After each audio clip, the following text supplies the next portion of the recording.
enough is enough in the past 2 years has probably gone ahead of the others in terms of prominence in advocating for it. So maybe you can tell us what the reforms have done.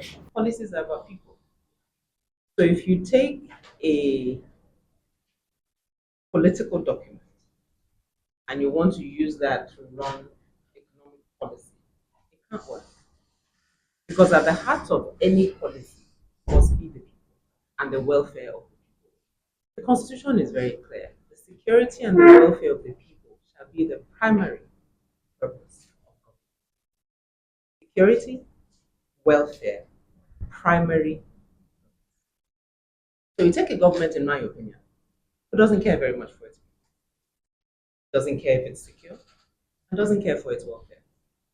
So if you take what is in the Constitution, which is a government's Bible, a government's working plan, and the two things that it says is your primary responsibility, you have failed at, I think in my view, again, the scorecard is very clear. An undergraduate economist will tell you that if you do forex adjustments and do subsidy removal at the same time, it cannot be good. There is no way you dice it, slice it, think about it, that it will turn out well for people. It just won't work. And so we do that, then we layer that on an administration that does not communicate. Actually, let me take that back.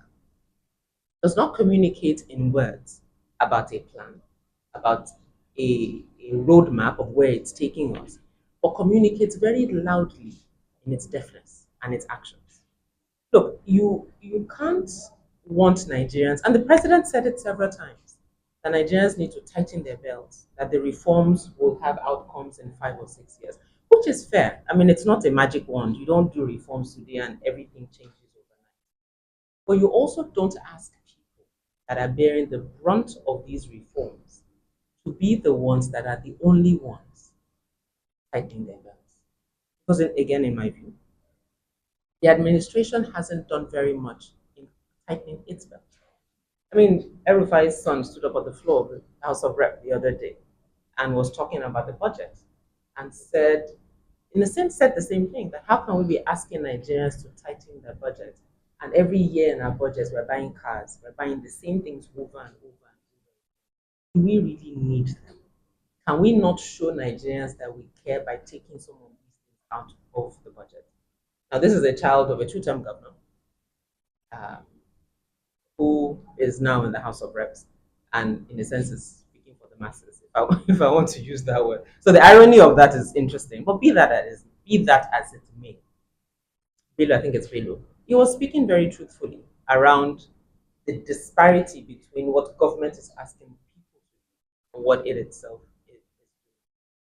Your point about subsidy, for example, under President Jonathan, we had Shopi.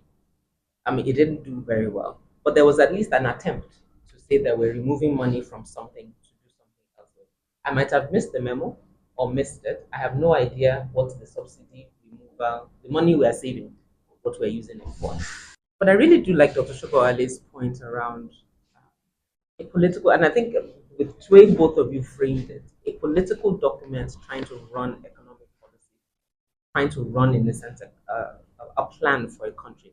It doesn't work because at the heart of it, and we see it everywhere, politics ultimately trumps how this administration is engaging its citizens. We're about 2 years, but we started campaigning already.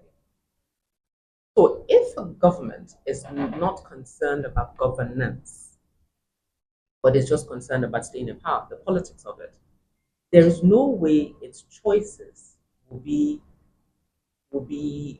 independent of its desired results, which is to stay in power. And I think that poses some challenges. And I'll end with the fact that any government that doesn't do well with criticism in a democracy is a challenge.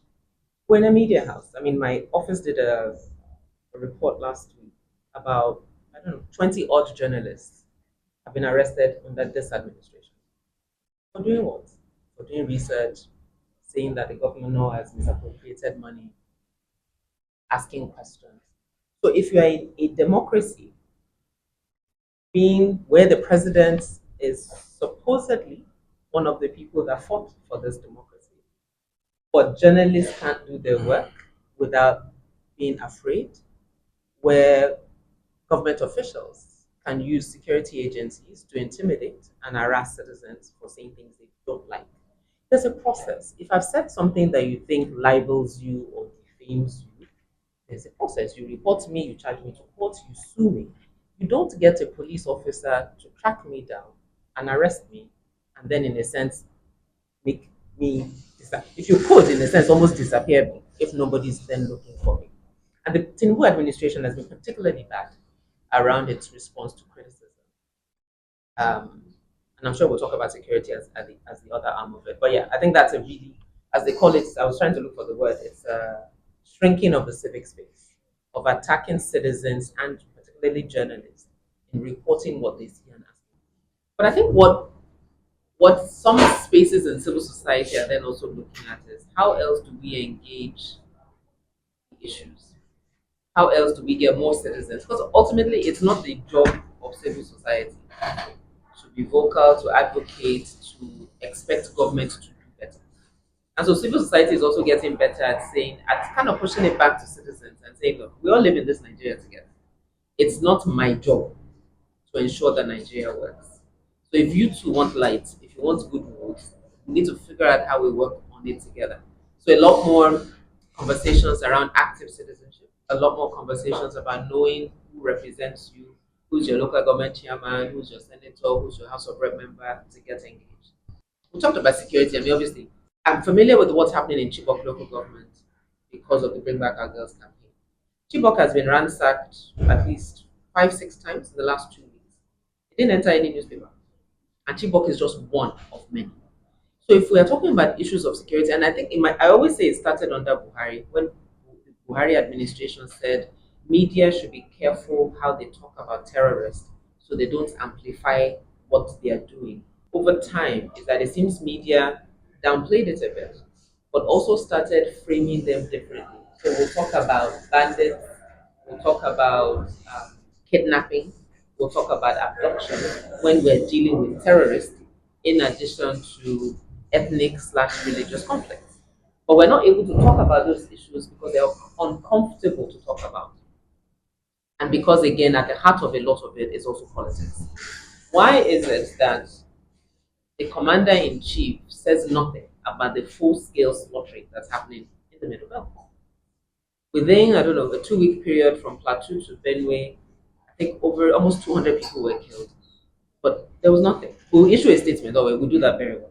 So I think I say all this to say that in a country where people are constantly almost being reminded that your life means nothing, it's hard to get citizens to want to agitate, to want to react. And it's also limiting what a civil society organization can do because you can only lead people who want to be led. I can call for a protest today. Maybe it's the people that will show up. I will show up. My whole office will show up. Maybe a few other people will show up. But if citizens are not angry enough, or too tired, or too sick, or too hungry to show up, then hey, we have what we have. Fulani people grace. That's what they do. They are pastoralists, which is great. We had what's it called? We have grazing paths that obviously over time people have expanded into, so they are no longer sustainable. As we say that in other parts of the world, cows are not roaming freely to graze. You cannot have a cow be roaming on a street. Wike was interviewed the other day and he asked about cows now roaming the streets on Abuja and he said it's a delicate or a sensitive, he used one word, either delicate or sensitive issue. Thank you. Now, when cows become delicate or sensitive issues, we have a problem. The way they do their thing cannot take over an entire nation. It just doesn't make any sense. So it's either we're going to restrict your grazing of your cow. So you want to do free range, okay, fine. Here's a patch of land. And lots of states along the grazing path are given land that say these paths are the land that you can graze your, but you cannot have your cows freely roaming the streets of cities. It is not acceptable at all. And if we keep dancing around the issue,